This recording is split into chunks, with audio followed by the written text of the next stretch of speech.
Oh iya, apa sih klasifikasi itu? Klasifikasi itu menggolongkan ya, klasifikasi itu.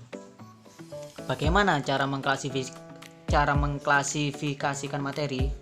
Nah, alam semesta itu kan terdiri dari bumi, planet, dan lain-lain. Segala sesuatu di alam semesta itu tersusun atas materi. Apa materinya? Air, tanah, dan udara. Tapi semua itu berubah ketika negara api menyerang. Wah, enggak ya, bercanda ya. Klasifikasi materi: padat, cair, gas. Padat, cair, gas. Gas, padat, cair. Air, tanah, udara. Unsur senyawa dan campuran. Nah, ini. Oh iya, padat, cair, gas. Tahu kan ciri-cirinya padat, cair, gas? Kalau padat itu ya padat kayak gitu. Kalau cair itu menekan ke segala arah, meresap melalui celah-celah yang kecil. Kalau gas itu menekan ke segala arah. Dia itu antar partikel itu sangat renggang dan lain-lain. Nanti tolong dibaca sendiri di dalam buku. Halaman 38. Kemudian unsur, senyawa, dan campuran. Apa sih unsur? Unsur adalah zat tunggal yang tidak dapat diuraikan zat-zat lain. Nah, titis.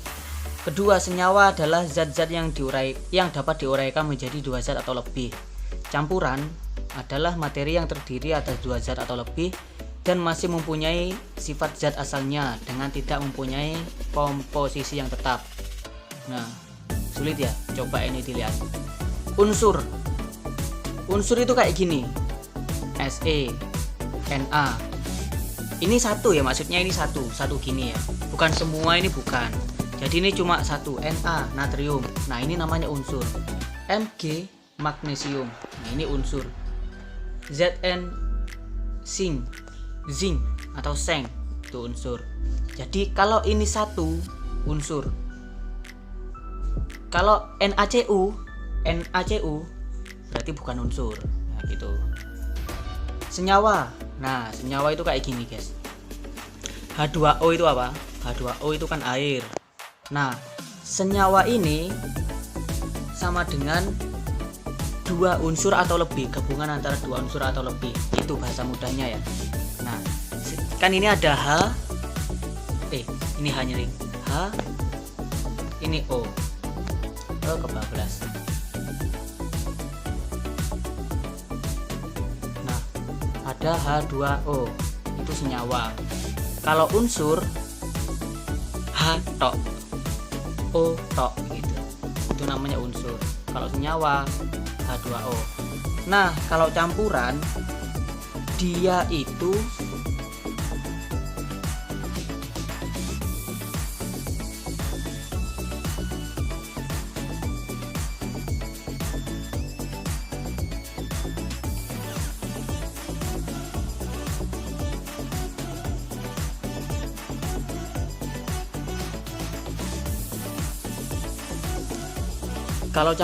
dia itu adalah campuran dari dua zat atau lebih tapi masih memiliki sifat asalnya.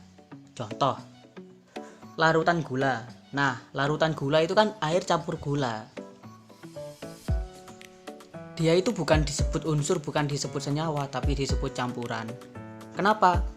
Airnya itu kan terdiri dari H2O. Itu senyawa. Gulanya terdiri dari glukosa.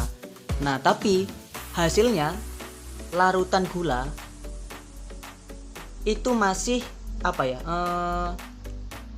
rasanya masih legi. Jadi tidak meninggalkan zat asalnya. Dia itu tetap manis, gitu. Jadi itu campuran.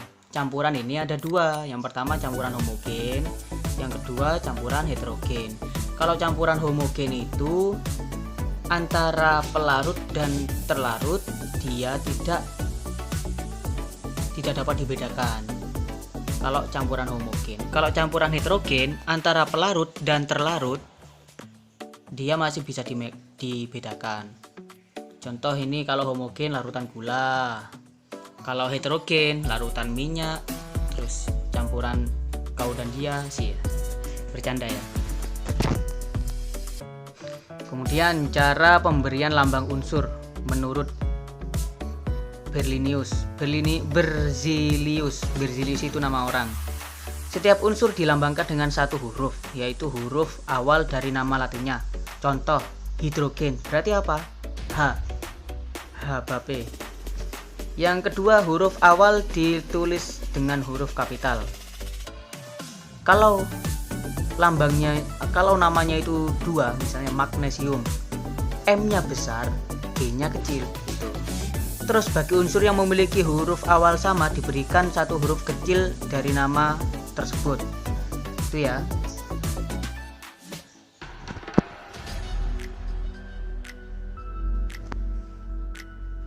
Kemudian tabel sistem periodik unsur.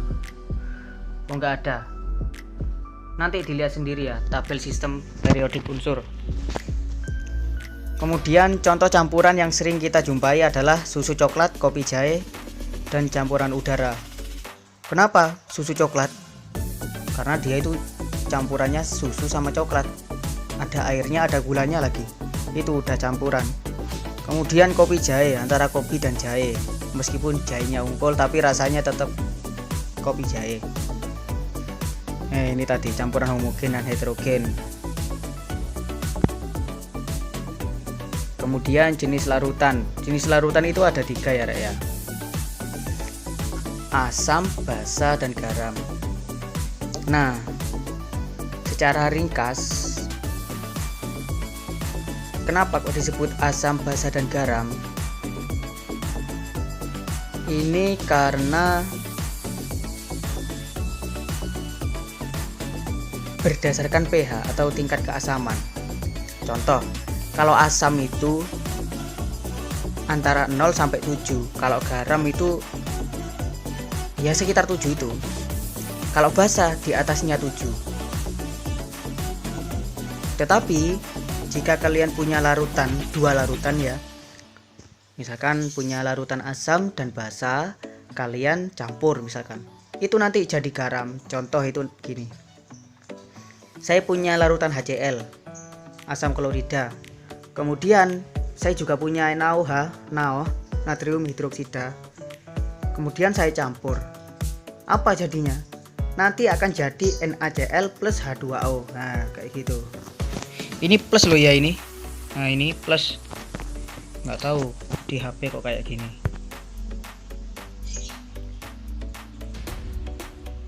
Udah sekian dari saya. Saya kasihan. Selamat belajar, selamat mengerjakan tugas. Terima kasih. Wassalamualaikum warahmatullahi wabarakatuh.